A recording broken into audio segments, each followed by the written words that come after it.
नमस्कार, आप देख रहे हैं एटीएन समाचार और मैं हूं आपके साथ मानवी ठाकुर। जनपद मैनपुरी के विकासखंड जागीर के गांव में आयोजित निजी कार्यक्रम में शामिल होने पहुंचे समाजवादी पार्टी के राज्यसभा सांसद राम गोपाल यादव ने भारतीय जनता पार्टी पर जमकर निशाना साधा। उन्होंने कहा कि भारतीय जनता पार्टी संविधान पर अटैक कर रही है और उसको मिटाना चाहती है। उन्होंने वक्फ बोर्ड में हुए संशोधन बिल को लेकर बड़ा बयान दिया है। उन्होंने कहा कि जिस दिन से ये बिल पारित हुआ, विपक्ष उसी दिन सुप्रीम कोर्ट चला गया, क्योंकि वक्फ बिल जो है वो सीधे संविधान का उल्लंघन करना है। हमारे संविधान में जो मौलिक अधिकार हैं वह संविधान की आत्मा है। उसे मौलिक अधिकार में 14 से शुरू होते हैं। उससे पहले एक आर्टिकल लिखा हुआ है 13 में, किस अध्याय के अंतर्गत किसी भी अधिकार को अगर छीना जाता है या संशोधित किया जाता है वह कानून अवैध है। आर्टिकल 26 में स्पष्ट मौलिक अधिकार दिया गया है जो संविधान द्वारा गारंटीड है।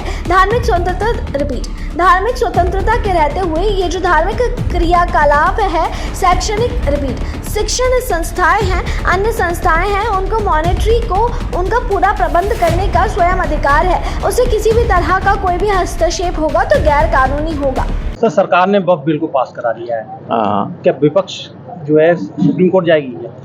चली गई विपक्ष, आपने देख पढ़ा ही नहीं, उसी दिन सुप्रीम कोर्ट चला गया, क्योंकि ये वक्फ बिल जो है वो सीधे संविधान का उल्लंघन कर रहा है। हमारे संविधान में जो मौलिक अधिकार है वो संविधान की आत्मा है। उस मौलिक अधिकार में जहाँ से शुरू होते हैं, 14 से शुरू होते हैं, उससे पहले एक लिखा हुआ है आर्टिकल 13 में, खंड 3 में ये सब है कि इस अध्याय के अंतर्गत किसी भी अधिकार को अगर छीना जाता है, संशोधित किया जाता है या सीमित किया जाता है तो वो कानून अवैध होगा। और आर्टिकल 26 में ये स्पष्ट मौलिक अधिकार दिया हुआ है जो संविधान द्वारा गारंटेड है कि धार्मिक स्वतंत्रता के रहते हुए ये जो धार्मिक क्रियाकलाप हैं, शिक्षण संस्थाएं हैं, अन्य हैं, उनको माइनॉरिटीज को उनका पूरा प्रबंधन करने का स्वयं अधिकार है। उसमें किसी तरह का कोई भी हस्तक्षेप होगा तो गैर कानूनी होगा। मुजफ्फरनगर में इसका विरोध किया बिल को लेकर, समाज के लोगों ने काली पट्टी कई मुकदमे लिखे गए, काली पट्टी बांध के इन्होंने विरोध दर्ज किया। भैया मुकदमा लिखाना तो आम बात हो गई, काली पट्टी छोड़िए, हम लोग इस सड़क से निकल जाए तो कौन मुकदमा। इन्हें क्या पता, हम बोले बता दो अब देश यहाँ शादी है, कार्यक्रम है, बोले आदमी ज्यादा इकट्ठे हो गए, मुकदमा कायम कर दें।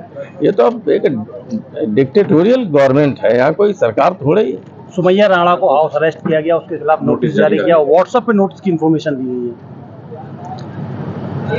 आप देखिए कि मैंने संसद में इस पे बोलते हुए सेंटेंस कहा था कि हम धीरे धीरे डेमोक्रेटिक स्टेट से टोटलिटेरियन स्टेट की तरफ बढ़ रहे हैं। कहा था कि नहीं कहा था?